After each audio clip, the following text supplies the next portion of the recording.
Good morning guys, biyahe na naman tayo kay Lalamove. So araw pala ngayon ng Sabado guys. May nakuha na tayo agad na unang booking. Ang kanyang pick up location ay dito lang sa Summit Circle, Bayanan, Muntinlupa. At ang kanyang drop off location ay papunta itong San Antonio, Parañaque. Arat na guys, samahan nyo ako sa aking biyahe. Alright. At pagkalipas ng 2 minuto kong paglalakbay, nakarating na ako dito sa pick up location dito sa may Summit Circle, Bayanan. So abang-abang lang natin guys, hintayin lang natin ang ating customer. Di nagtagal, dumating na ang aking customer at inabot niya sa akin ang kanyang ipapadala. Papel lang pala ito na malaga at binili niya sa akin na ingatan ko daw ito, kailangan daw hindi matupi. At binigay na pala niya sa akin ang kanyang pamasahe. Pagkatapos kong makuha ang unang booking, agad na akong tumakbo. At habang ako ay tumatakbo dito sa kahabaan ng National Road, Muntinlupa, may pumasok naman na pangalawang booking. Ang kanyang pick-up location ay dito lang sa Poblacion, Muntinlupa. At ang kanyang drop-off location naman ay papunta itong Soler sa Axis Road, Parañaque. Kaya let's go, puntahan na natin ang aking pangalawang booking. Pagkalipas ng 1 minuto, nakarating agad tayo dito sa pick-up location ng pangalawa nating booking at andito na pala si sir, nakaabang na sa akin. Inabot na nga ni customer ang kanyang ipapadala. Beef pala to guys, 4 na piraso. Flava brand pala tong beef na kanyang ipapadala guys. So kinausap niya ako dyan guys na pag malapit na ako sa drop-off location, tawagan ko na lang daw siya kasi baka hindi ko daw makontak ang customer na kukuha ng item. At pagkatapos kong makuha ang aking pangalawang booking, agad na akong umalis para ma-deliver na agad. Maganda pala ang biyahe ko ngayon guys kasi bali double booking pala ang dala ko ngayon at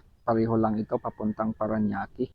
Pagkalipas ng ilang minuto kong paglalakbay sa kahabaan ng Parañaque, Sucat Road, nakarating na ako dito sa drop-off location dito sa San Pedro Street, Barangay San Antonio, Parañaque. Agad ko nang inabot kay sir ang kanyang item na pinapadala para makumpleto ko na ang aking unang booking. Agad na akong gumapang para maihatid ko na naman ang aking pangalawang booking papunta naman itong Soler. At pagkatapos kong lakbayin ang kahabaan ng Diosdado Macapagal Boulevard, so nakumpleto ko na ang aking pangalawang booking guys. Hindi ko lang ito nabidyohan kasi nalubat ang ating kamera. Habang ako ay nag-aabang ng pangatlong booking, ikot-ikot muna ako dito sa labas ng kahabaan ng Okada. At di nagtagal, may pumasok agad na pangatlong booking. Ang kanyang pick up location ay dito lang din sa Parañaque at ang kanyang drop off location ay papunta itong Quezon City sa Barangay Damayang Lagi, 11th Street. Pagkalipas ng ilang minuto kong paglalakbay, nakarating na ako dito sa pick up location. Agad namang lumapit si customer para iabot sa akin ang kanyang ipapadala. Ang kanya palang ipapadala guys ay beacon. Matapos kong ma-secured ang pangatlong booking, may pumasok naman agad na pang-apat na booking. Ang kanyang pick up location ay dito lang sa Pasay at ang kanyang drop off location ay papunta itong Barangay Mariana, Quezon City. Hindi na ako nagtagal at agad na akong umalis para puntahan na natin ang ating pang-apat na booking. So tinawagan ko pala ang customer guys, sabi niya isang karton na alimango daw yung ipapadala niya. So tara,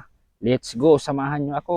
Matapos ko baybayin ang kahabaan ng domestic road, nakarating din ako agad dito sa pick up location at agad akong nilapitan dito ng ating customer para i-confirm sa kanya kung ano yung aking dadalhin. At nang makuha ko na ang item, isang box na alimango, agad ko na itong tinalian ng packaging tape para ma-secured ito at hindi ito magkalat sa kalsada. Matapos kong maitali ng maayos ang aking dadalhin na alimango, agad na akong umalis para ma-deliver na agad ito. Matapos ko baybayin ang kahabaan ng 11th Street dito sa Quezon City, nakarating agad ako dito sa drop-off location sa ating pangatlong booking. Agad kong inabot kay ma'am ang kanyang pinapadala na beacon. At nang makumpleto ko na ang aking pangatlong booking, agad na akong umalis para ihatid naman natin ang ating pang-apat na booking. Ito yung isang karton na alimango. Pagkalipas ng 4 minuto kong paglalakbay, nakarating na ako dito agad sa drop-off location sa ating pang-apat na booking. Dito lang yan sa Belmonte, Mariana, Quezon City. At maya-maya agad namang dumating ang ating customer para kukunin niya ang kanyang pinapadala na alimango. At ayan na nga, kinuha na nga niya.